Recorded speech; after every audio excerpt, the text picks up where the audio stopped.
Quarter की हालत थी कुछ इस तरीके की। Hello friends, welcome back to my mini blog once again. इतने लंबे सफर के बाद फाइनली हम लोग पहुंच गए थे रानीखेत। फौजी साहब तो 2 लगेज के साथ फुरफुरिया लेने के लिए हमारे क्वार्टर की ओर चले गए थे और हम लोग यहाँ पे बस स्टैंड में उनका वेट करे जा रहे थे। लगेज ज्यादा होने के कारण एक बार में एक साथ नहीं जाया जा सकता था, इसीलिए फौजी साहब ने इसको ब्रेक ब्रेक में लेके गए और इसके बाद हम लोग भी चले गए थे अपने क्वार्टर की ओर। यानी कि दिन के समय पे धूप अच्छी आने के कारण ठंड का एहसास तो रानीखेत में बिल्कुल भी नहीं हो रहा था, पर जैसे ही हम लोग अपनी फुरफुरिया में बैठे तो शीत लहरों से पता चल रहा था कि ठंड काफी है। बाहर धूप में होने के कारण तो ठंड उतनी ही नहीं लग रही थी, पर जैसे ही हम लोग अपने रूम में घुसे तो ठंड इतनी ज्यादा लग रही थी मानो कि बर्फ जम रखी। क्वार्टर में पहुंचते ही सबसे पहला और जरूरी काम किया मैंने, अपने पौधों को दिया पानी, क्योंकि ये पूरी तरीके से सूख चुके थे। दूसरा इंपॉर्टेंट काम था अपने पेट के चूहों को शांत कराना, क्योंकि रात से हम लोगों ने एक पकौड़ी और थोड़ा सा रायता के अलावा कुछ भी नहीं खाया था।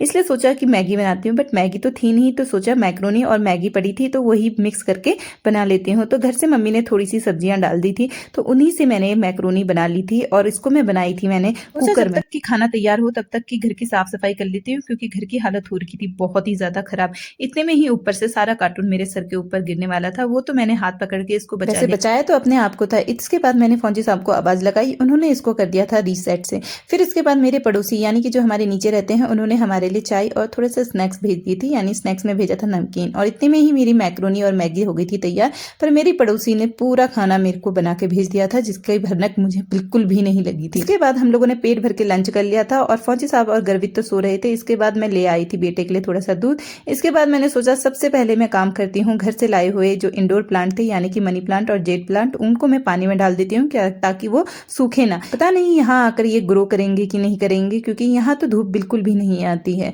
इसके बाद मैं यहाँ रात में करने लग गई थी डिनर की तैयारी। आज मैंने बनाए थे आलू और मटर, जो कि मम्मी ने ही वहां से भेजे थे, और रोटी। तो दोस्तों ये तो थी हमारे क्वार्टर में पहुंचने की कहानी। अगर ब्लॉग पसंद आया हो तो प्लीज इसे शेयर, लाइक और सब्सक्राइब कर देना। मिलते हैं कल, तब तक ले बाय।